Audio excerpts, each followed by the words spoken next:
Good morning, colleagues and friends.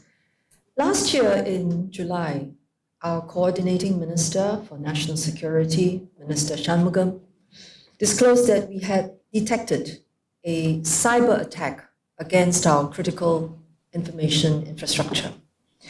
This was a serious attack. The attacker was UNC 3886, an entity with advanced capabilities. They are persistent and do not give up easily just because they have been detected or identified. That same weekend, at my constituency event, some curious residents asked me, are we really under attack? How do we know? In fact, UNC 3886 is not the first cyber attack to target Singapore. In 2014, an attacker, likely linked to a foreign government, gained access into the Ministry of Foreign Affairs IT system and tried to steal sensitive information. In 2018, attackers infiltrated SingHealth's systems and stole more than 1.5 million records, including that of former Prime Minister Lee Hsien Loong. These attackers were also likely linked to a foreign government. UNC 3886 posed a potentially more serious threat than these previous attacks. It targeted critical systems that directly provide vital, essential services to the public. At stake was not just sensitive data. The consequences could have been more severe. If the attack went far enough, it could have allowed the attacker to one day cut off telecoms or internet services. But the residents' questions remind us that the potential consequences of a cyber attack are not well known. Besides the loss of data or sensitive information, there are usually no visible signs in the physical world, such as collapsed buildings or human casualties. As a result, most people find it hard to picture cyber attacks and the growing risks that we face. Yet around the world, state-linked threat actors have stepped up their activities.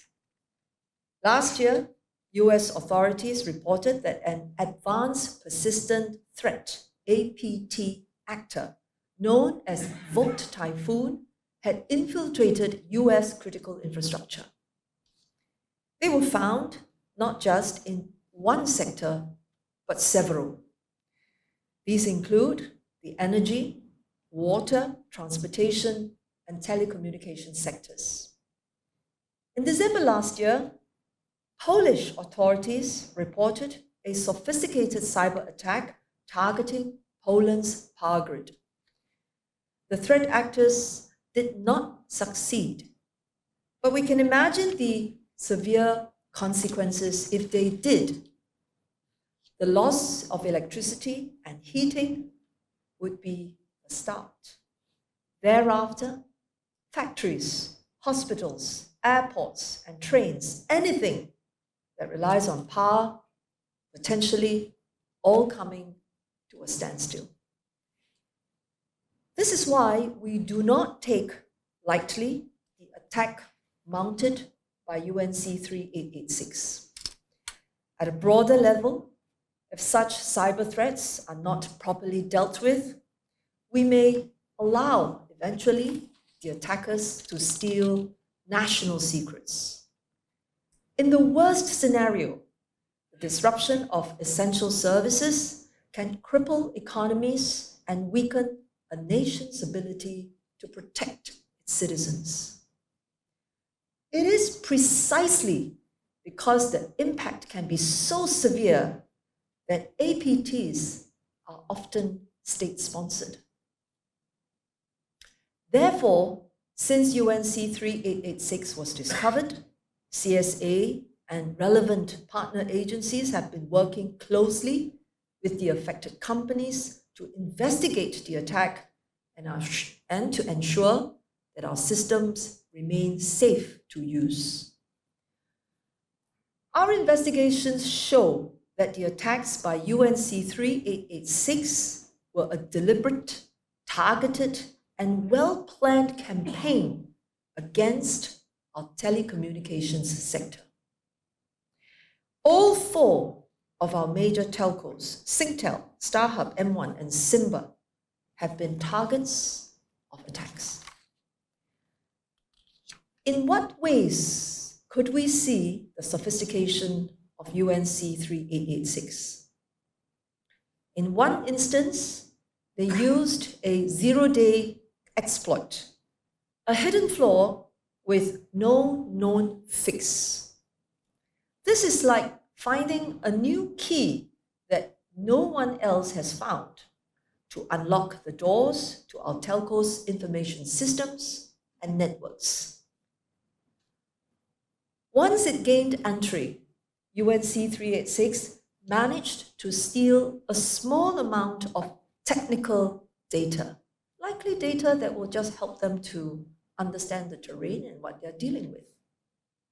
Like other APTs, however, UNC 3886 also used advanced techniques to cover their tracks and to try and evade detection. This made it a bigger concern. First, they were more capable of accessing sensitive information for espionage. Second, they could deploy more tools to disrupt telecoms and internet services. Everything that requires a phone or internet connection would then be affected. The knock-on effects of their campaign could also have included other essential services like banking and finance, transport, and medical services. The fact that they could perhaps find a way to create so much damage without detection makes it a really worrying concern. There is no shortage of examples overseas that show the damages caused by compromised telco infrastructure. In April last year, an attack on SK Telecom in South Korea exposed the SIM data of nearly 27 million users. Last year, US authorities reported that APT Group Salt Typhoon had infiltrated a large number of US telecommunications providers and may have obtained sensitive military or law enforcement information. Successful cyber attacks can also affect the trust and confidence in Singapore as a whole and our economic security. We are a trusted international financial logistics center. Many multinational corporations also choose to house their global headquarters here because of our safe and reliable digital connectivity. Businesses may shy away from Singapore if they are unsure about our systems, whether the systems are clean, resilient, and safe. So far, the attack by UNC 3886 has not resulted in the same extent of damage as cyber attacks elsewhere. But this is not a reason to celebrate. Rather, it is to remind ourselves that the work of our cyber defenders matter. We depend on their vigilance and hard work to keep Singapore safe. Who are these cyber defenders, and what did they do in this case? Allow me to share a few examples. Mr. Alex Au is a senior cybersecurity consultant with CSA's National Cyber Incident Response Center. He and his team were one of the first responders to the incident, executing strategies to contain the attack and collect evidence for forensic investigation. Mr. Anson Yap, a threat intelligence and response specialist from IMDA, and ME5 Eugene Tay from the Cyber Protection Group of the Digital Intelligence Service, led teams to study the affected networks and hunt for threats within the telco networks. There are many others like them across our agencies and in our telcos who work round the clock to monitor and detect potentially hostile activities across their systems. It was year-end, there was Christmas, before that, there was Deepavali, upcoming, we have Chinese New Year. You can expect that our cyber defenders will still be hard at work, whilst we and our families get to enjoy the bonding. So we must realize that this comes with effort. Upon discovery of the breach, cyber defenders in the telcos, I want to give a special shout out to them. They promptly alerted IMDA and CSA. CSA, IMDA, and other government agencies swiftly launched a coordinated response in partnership with our telcos to contain the breach. A multi-agency effort, codenamed Operation Cyber Guardian, was mounted. Operation Cyber Guardian is the largest coordinated cyber response from Singapore to date. It involved more than 100 cyber defenders across 6 government agencies, CSA, IMDA, and the SAF's Digital Intelligence Service, DIS, Center for Strategic Infocom Technologies, CSIT, Internal Security Department, ISD, and GovTech, all working in close partnership with our telcos. Operation Cyber Guardian has managed for now to limit the attackers' activities. So far, our attackers have not been able to move deeper into our telco networks.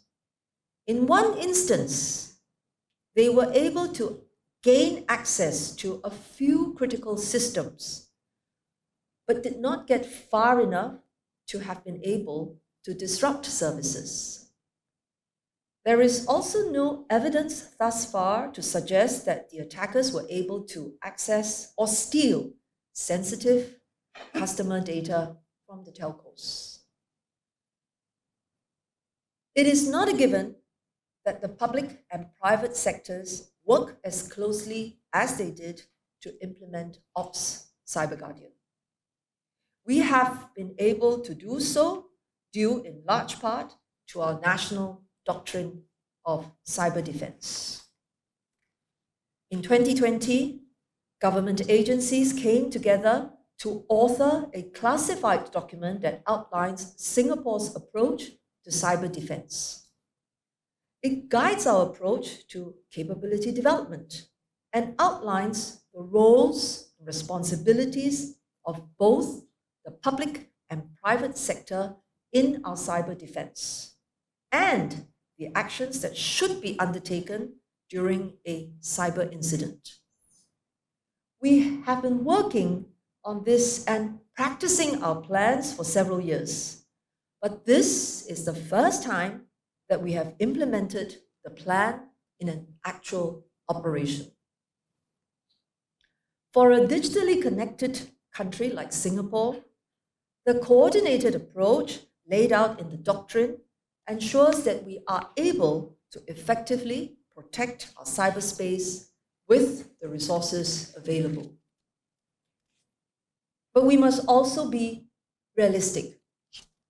Whilst our collective defensive efforts have contributed to containing the attacks so far, we are up against very sophisticated and persistent actors. Some are backed by countries with formidable resources, both in manpower and technology. These threat actors will not give up so easily to regain a firmer foothold in our telco systems.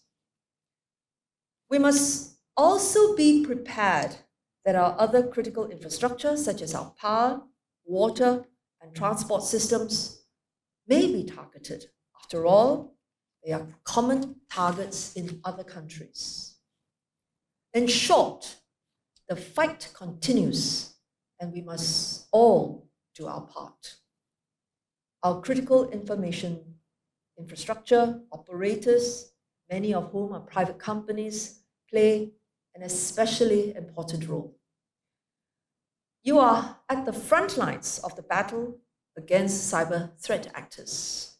Your actions or inaction can determine whether we succeed or fail in protecting our critical infrastructure and our national security. I urge all of you to continue investing and upgrading your capabilities as well as your systems. Leaders, including at the board and management levels, must also take cybersecurity seriously and provide close oversight to their teams. The government will continue to partner you closely in this. We have been organizing cybersecurity exercises like Exercise Cyberstar and CyDex to improve our readiness and incident response. As shared previously, we have also taken steps to share classified threat intelligence with critical infrastructure operators to facilitate early threat detection and response. But even as we try our best to prevent and detect cyber attacks, we may not always find ourselves in a position to stop all of them. We must therefore be prepared for the threat of disruption. This is also why the focus of this year's Total Defense exercise is on ensuring readiness in the face of disruptions. In conclusion, today's event recognizes the vital role of our cyber defenders. Your good work helps keep Singaporeans safe. At the same time, we acknowledge the need to work together as a team so that we can be effective against very sophisticated adversaries. Let's keep up the strong partnership to collectively protect everything we care about in Singapore. Thank you very much.